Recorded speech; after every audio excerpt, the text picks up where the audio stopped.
Watch Budget 2018 with Bloomberg Quint.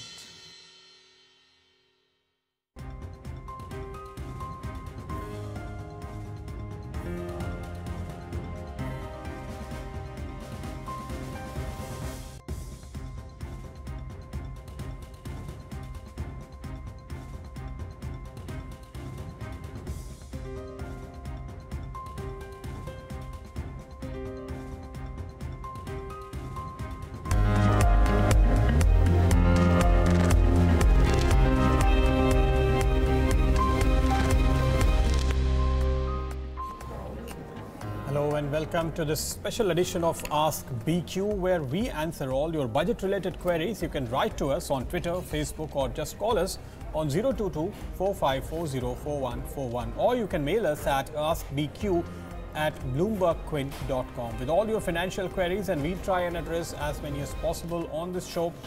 Just remember to add Ask BQ hashtag in case you are coming on Twitter. All right, let's introduce our guest for the day. We'll be joined by Mayuresh Joshi of Angel Broking in a while, and also joining us on the show is Amit Jeswani of Stallion Asset Management. Hi Amit, good afternoon, and thanks a lot for joining us today on Bloomberg Quint. Before I go across to the queries which we've received from our viewers, I want to know what is there on your wish list from the Union Budget 2018. When I say wish list, it can be of any sector, any stock, whatever you want to mention.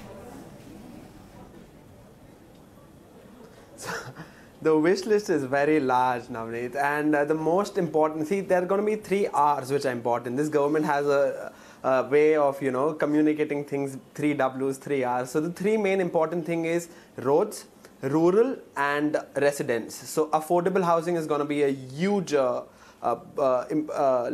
thrust of this government. The second would be roads. You've seen Minister Gadkari going and meeting, broadly doing 7 interviews in the last 1 week. I've not seen him so active on media in the last many months. So basically, he's going all out and saying that this is the kind of budgetary support road needs. So road is one thing. Rural is very important. As you see, it's very political as well. So rural, road, and that's it. Rural, road, and residents. So basically affordable housing. So those are the 3 main things that we would be looking out for. Okay, so these are some of the interesting themes that Amit is watching out for. Let's start with Q&A session. Akash Agarwal writes to us on Twitter. He wants to know if the whole reality sector, real estate sector, will actually benefit by the budget. What kind of provisions, Amit, would you foresee for this particular sector, and what should he really do ahead of budget with his real estate stocks? We are extremely bullish on real estate, Pradeep. In fact, if you divide the real estate pack, you can divide it 70-80% of the real estate pack is the unorganized place, and 20% of the real estate pack is your organized large builders. Builders who focus on affordable housing, they have a 80C benefit where they just have to pay 17% tax and not 30% taxes, right? So builders who launch their project before March 2019 just have to pay MAT taxes, that is about 17%. So companies any company which is into affordable housing and launching projects, that should be the trend where people should be buying big. See, 70-80% of your sector who are there into real estate, I'm speaking about the unorganized guys, they are very troubled right now, and this is our style of investing. When 70-80% of the market is troubled, and the rest 20% keep on taking market share. So you'll have larger branded organized builders like Oberoi, Godrej, and these kind of larger players who will keep taking on market share from these guys. So those guys will grow at 30-40%, even though the whole market will grow at 7-8%, the larger builders will keep taking on market share from the unorganized guys. This is a super clear trend, and we've been buying real estate. So in this dip, we would be buying real estate very aggressively. Amit, our viewer Akash also said that between Kolte Patil, Sunteck Realty and Soba, which is a better bet for long term? And you're betting on affordable housing. Kolte and Sunteck too announced their foray into affordable housing last year. I don't know how much of groundwork has started there, but which one would you pick among the 3? See, I need a leader in a micro market. What are the prerequisites for me to buy a real estate company? That if you see globally, okay, and we went and saw what are the leaders of in real estate. So these guys have to be leaders in a micro market. Kolte Patil is a clear winner in in the Pune market. But if you see, they have launched 7 redevelopment projects in Bombay. Let me tell you, all 7 projects are stuck because they're not getting permission. So Kotle Patil has that small risk. But you can look at other affordable housing builders as well. That's where big money can be made. But Kolte is also super good. But the new expansion is not in their core micro market. The new expansion is in Bombay, and no one knows Kolte in Bombay. They're just popular in Pune. So I would be very happy if Kolte would expand in Pune, but that's not the case here. But overall, the whole sector will do good. You need to choose your winners. Okay, let's take another query then. Babani Shankar Baira writes to us on Facebook. He wants to know which sectors will be benefited the most after the budget and which are the stocks he should look out for with a one-year view with regard to his investment. Well, Babani, that's an open-ended question. I'll take it to Mayuresh.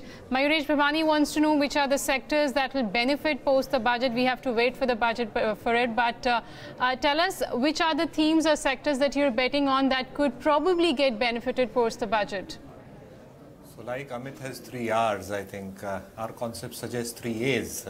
So with that aspect, I think it's agriculture and rural, allocation towards infrastructure, and probably what happens on affordable housing. So I think a lot of impetus will be laid on all these 3 aspects because that is clearly the need of the hour that the government needs and intends to do. And again, it's going to be a vindication in terms of doubling of farm income by 2022. Again, affordable housing, I think it's not kicked off on a serious note, both in terms of implementation as well as construction of these properties over the past few years. And again, I think roads and infrastructure is something that the road minister is harping upon, and which has clearly been indicated by the Prime Minister itself, that greater allocation probably can come through in terms of a capital outlay. Having said that, my own sense is that within these 3 sectors itself, I think because the themes are so large, you're probably looking at certain players which are fertilizer companies which can do well because of any announcements that are expected out of DBT. You're probably looking at a few pump players because I think a whole host of announcements can actually happen across agriculture and allied sectors related to that. So pumps, specifically I think upgradation and improvement of irrigation facilities related to pumps is something that can also be a focal point within the budget itself. What probably happens in terms of affordable housing, as Amit was just mentioning, I think any leeway is happening in terms of both exemptions, probably in terms of the applicable limits, both on interest and principal is going to be keenly watched. What probably happens in terms of reduction of GST rates, a single window clearance in terms of getting your approvals through. I think all this is going to benefit affordable housing players selectively and affordable housing finance players selectively. Selectively, I think microfinance players, a few of the rural financing players can do exceptionally well with greater outlay happening and expected impetus probably relating to asset quality pressures going down, the credit growth improving, and with that credit cost coming down related to improvement in return ratios.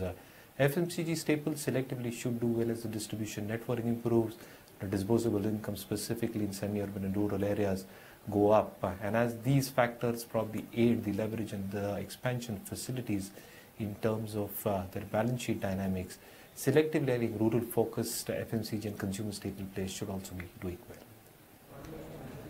Okay, so these are the key themes, and some of the stocks. We'll also take the picks, favorite stocks that both of our experts are betting on ahead of budget. But before that, let's take the next query coming in from Aman Arora, who writes to us on Twitter. He says, as this budget is expected to focus on the rural economy, will we see an uptick in two-wheeler auto space? Which are the auto stocks that should be looked for investments with a 5-year view? Amit, what would be your call? First of all, will the budget help two-wheelers? And so should that be the pocket that one should be looking at? So first of all, auto ancillary is a complete no. So auto ancillary companies are trading at 30 times, right? Broadly, you pick up any auto ancillary stocks, these guys are trading at 30 times. these guys don't have a brand. The growth rate of auto ancillary cannot be higher than the growth rate of the underlying OEMs, right? So there is no reason why these auto ancillary companies can sustain this valuation. We are on the 9th year of the auto bull market. So the auto index bull market started in 2009, right? At 2,300, and we're broadly 10. The auto index has gone up 10x in the last 10 years. So broadly, it's a 26% compounder. So in the last wave of a bull market, auto ancillary, the lower quality stocks start outperforming the higher quality stocks. So that's the stage of auto index that we are in. In the two-wheeler space, there is nothing which is cheap that we like right now. Will it benefit? So basically, there are 10-15% growing kind of trades. You've got a new player which has come in the market. It was a three-player market with TBS, Hero Honda, and Bajaj. But now you've got a fourth player because Honda and Hero have separated. So the gains are not so easy. It's not easy to understand. TVS is coming with great launches on Apache. They have a BMW type,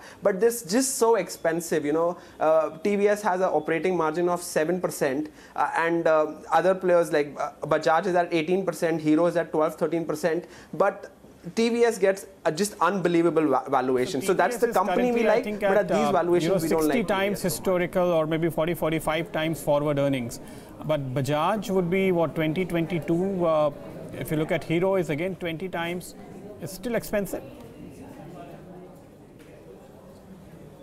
So Bajaj is an export trade, and it's more on a trade on Africa and emerging markets rather than a trade of India. So they have chosen to go outside India and target higher margins of 17-18%.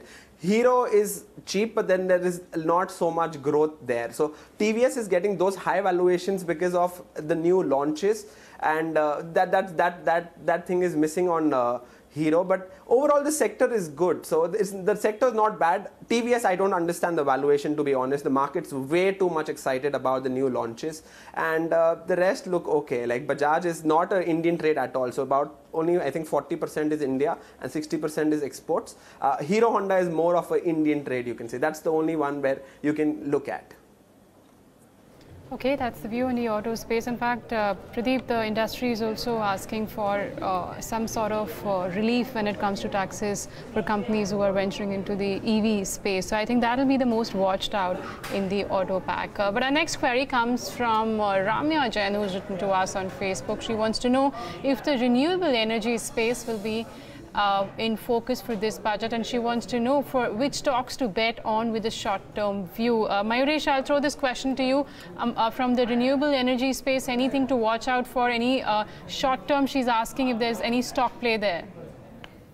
Again, largely, Navneet, for a renewable space, I think you probably need to give it more time because these projects are long gestation projects. So the kind of capital employed in these projects, the cash flows probably start coming through probably in an elongated fashion as the load factors and utilization levels across the chain starts moving in. So whether you're talking about hydel, you're talking about wind, you're talking about solar, the tariffs probably have come down far more drastically in all these three sources.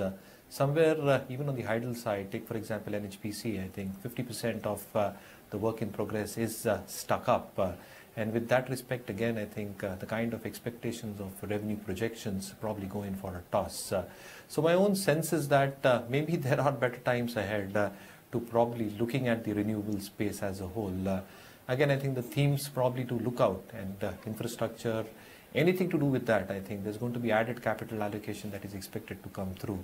So for renewable as a space, I think there will be better entry points going forward. So I think one should really move ahead in terms of how the economy is shaping at this point of time. Yes, there can be budgetary announcements around this space again, but to a large bit, again, I think with falling tariffs, with utilization levels remaining extremely low, generally across industries and across the spectrum of stocks across these industries itself, I think there are better sectors like infrastructure that one can probably look at. And what would you pick up in infrastructure, Mayuresh? So selectively, Pradeep, again, I think on the road side, you're probably looking at players like a Sadbhav Engineering, a KNR Construction. The expected activity in terms of ordering, both from NHAI and Morth, is expected to be far more significant as a lot of managements have put in. An outside bet, which can be tossed in on declines, can also be something like a Dilip Buildcon. Again, adding and stretching onto the point in terms of infrastructure and carrying it forward to the power side of things, I think Power Mech looks very, very interesting. The stock has probably moved up. So again, one must look out for declines, but the kind of expectations that the street has probably in terms of more O&M contracts getting awarded.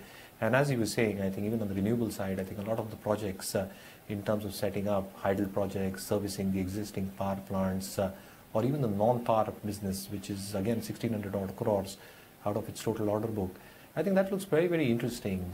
So I think a few players within this power infrastructure side, the road infrastructure side, EPC players probably look very, very interesting.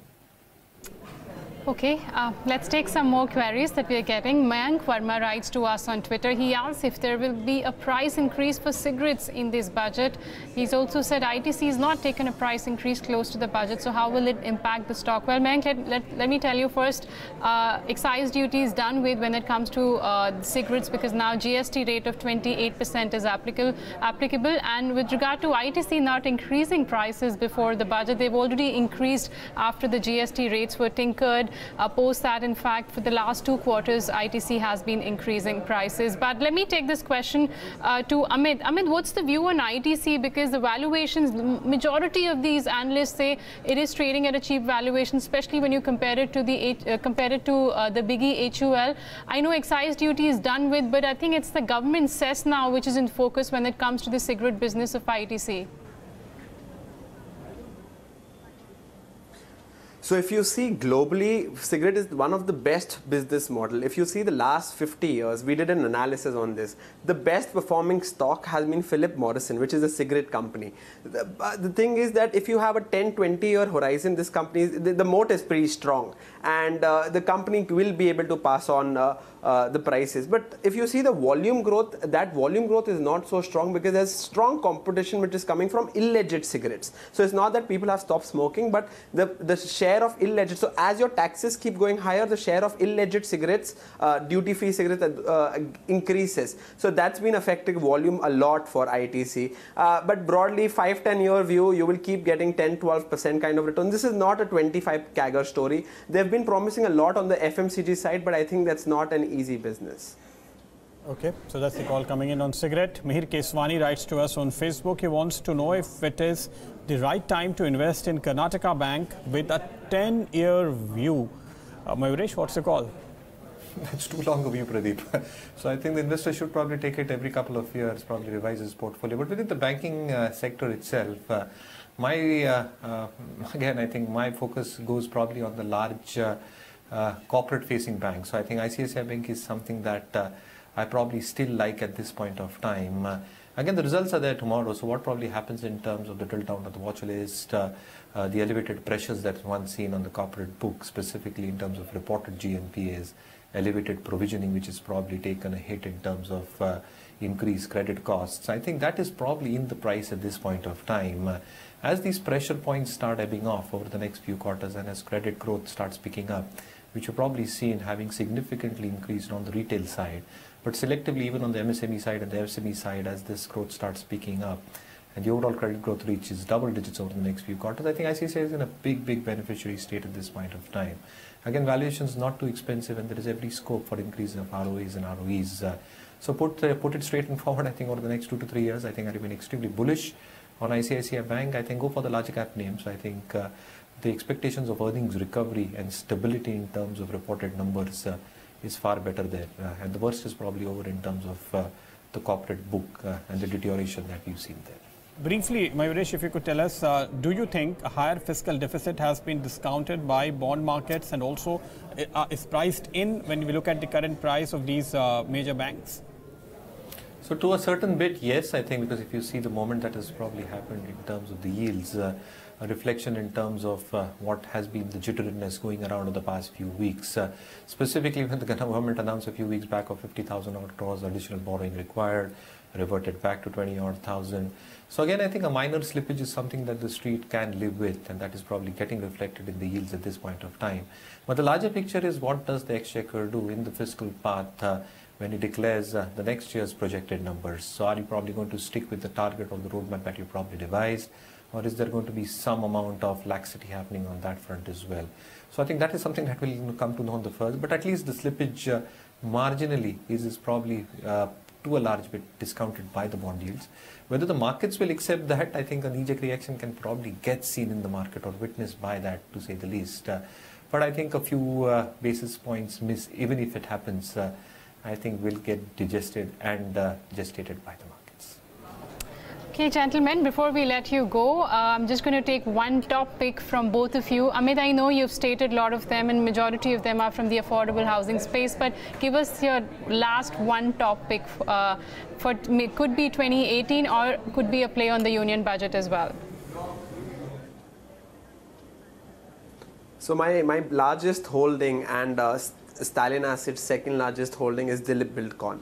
That's one stock that we've been super bullish on. Now I'll just explain you a little about this thing as well. So if you see the balance sheet of 70-80% of road construction companies, the balance sheet is pretty damaged because of bots and all that. So this company is on the 20s. So here again the trade is simple. You've got a large sector tailwind. 20% players can bid for the next projects. The 80% just cannot do anything. So here again, Dilip Buildcon is the leader. It executes 95% of projects before time. And so as soon as it gets an order and order book for the next 2 months alone, there will be 75,000 crores of road orders which need to be tendered out. So the orders will be very strong for the next 2-3 months. So you'll get a first re-rating up. But this company, since it executes all its orders before time, markets will not say that every year you make 30%. Markets are a discounting machine. So as soon as it receives a big order, markets will discount future cash flows in day one itself. So Dilip Buildcon is our top.